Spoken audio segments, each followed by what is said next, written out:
जय शनिदेव, जय श्री राम भाइयों। आज का जो हमारा विषय है कि गुप्त धन काला क्यों पड़ता है। ठीक है, इसके बारे में आज हम चर्चा करने वाले हैं, विश्लेषण करने वाले हैं। अगर आपने चैनल को फॉलो नहीं किया, सब्सक्राइब नहीं किया, लाइक नहीं किया, शेयर नहीं किया, तो सबसे पहले चैनल को फॉलो करिए, सब्सक्राइब करिए, लाइक करिए, शेयर करिए। वीडियो को पूरा देखिए, ध्यान से देखिए।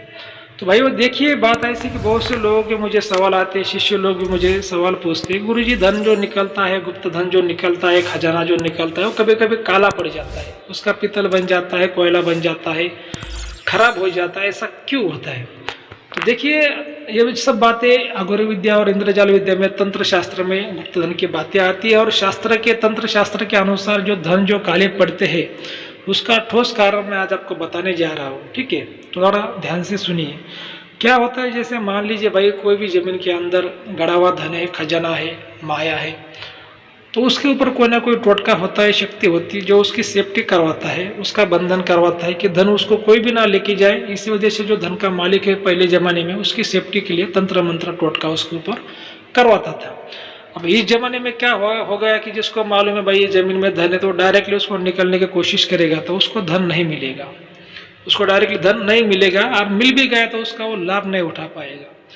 तो फिर उसका लाभ कैसे उठाना है, वो काला ना पड़े, इसके लिए क्या करना है? तो उसके ऊपर जो टोटका है, शक्ति है, पहले उससे तो बात करके उसकी परमिशन आपको लेनी है, उससे आपको सारी जानकारी लेनी है। अगर वो कोई आपको इच्छा व्यक्त करती है, जो भी इच्छा व्यक्त करती है उसकी अगर आप इच्छा पूर्ति करते हैं, शक्ति को शांत करते हैं, उसको मोक्ष दिलाते हैं टोटके को, तो वो वहाँ से चला जाएगा और फिर वो धन का आप लाभ ले सकते हैं।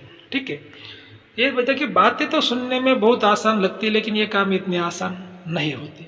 क्योंकि कैसा होता है कि ये जो टोटके होती है, शक्तियाँ होती है, इसको देखने के लिए बहुत सिद्ध तांत्रिक की, पंडित की जरूरत गिरती है। और ऐसा जमाने में देखा गया है, आज के ज़माने में बहुत लोग लालची है, इतने ईमानदार तो लोग नहीं रहे।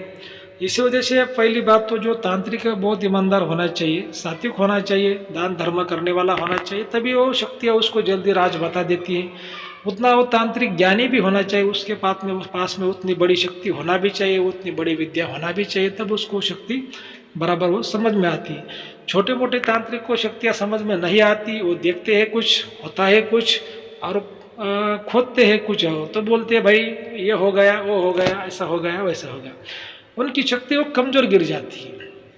ठीक है, उनकी शक्ति जो कमजोर गिर जाती है, वो सही तरीके से उस बात को समझ नहीं पाते। अगर कोई लालच से जल्दबाजी करते हैं, या फिर किसी की विद्या कम होती है, उसके कारण जल्दबाजी करने से फिर धन काले पड़ जाते हैं।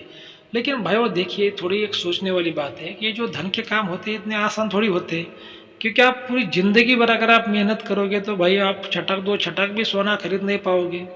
और आपको ऐसा 50 किलो, 5 किलो, 1 कुंटल सोना अगर मिल रहा है, तो इसके नसीब की जरूरत होती है। आपका नसीब कैसा है, भाग्य कैसा है, क्या योग है, कौन से साल में योग बन रहा है, कौन से ग्रह की दशा है, सब कुछ उसको देखना पड़ता है। हस्तरेखा कैसी, क्योंकि धन जो मिलते हैं नसीब से मिलते हैं, कर्म से मेरा मानना है कि धन नहीं मिलते, ये नसीब से मिलते हैं। नसीब स्ट्रांग अगर आपका है, अगर आपको गुरु का आशीर्वाद मिल गया, गुरु की सहायता मिल गई, तो धन मिलने में आपको जल्दी आसानी हो जाती है।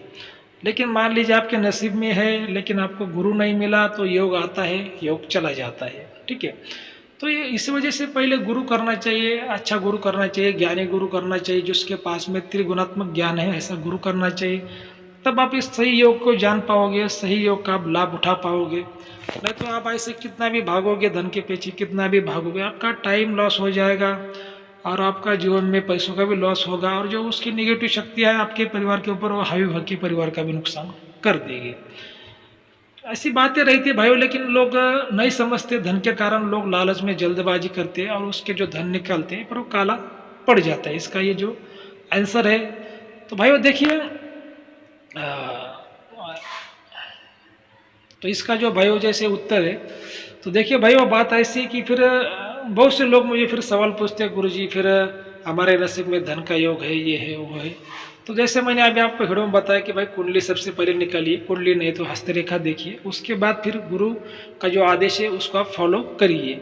और ऐसे अगर मान लीजिए किसी को अगर धन मिल भी गए भाइयों, तो उसके लिए बहुत ईमानदार लोग होना बहुत जरूरी है। आज के ज़माने में देखिए, भाई भाई के लिए 1 फुट के लिए 1 फुट का 2 फुट का अगर खेत का झगड़ा है भाइयों, तो उसके लोग भाई भाई को जिंदा मार रहा, मतलब उसका मर्डर कर रहा है, खून कर रहा है। तो ऐसे अगर धन इतना मिल जाता है तो ऐसा किसका भरोसा पर बैठेगा कि भाई वो लोग सही तरीके से बंटवारा करेंगे या फिर सही तरीके से एक दूसरे को देंगे। तो ऐसा लोगों का भरोसा भी नहीं बैठता ना जल्दी।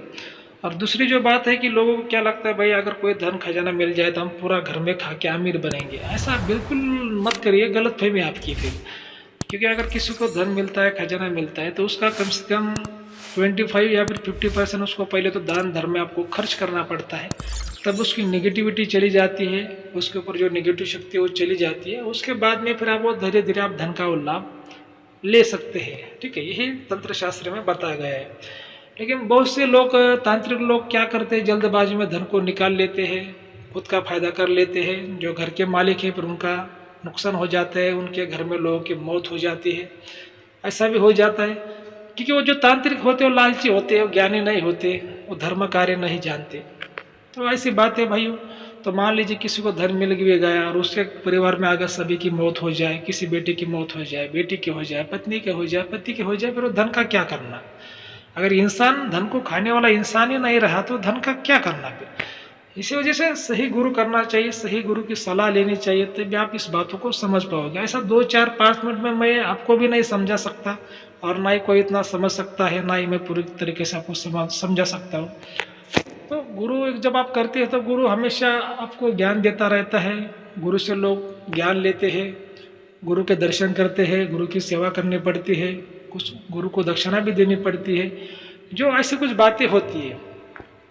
तो ये आज का जो हमारा जो विषय था कि भाई वो जो धन निकलने के बाद में काला क्यों पड़ जाता है, मेरे को तो लग रहा है आप ये सही तरीके से आप समझ गए कि किस मिस्टेक के कारण वो धन काला पड़ता है और कैसे फिर वो जो काम है फेल हो जाता है। ठीक है, तो आज का अगर आपको वीडियो अच्छा लगा तो अपने चैनल को सब्सक्राइब करिए, लाइक करिए, शेयर करिए। जय श्री देव, जय श्री राम, धन्यवाद।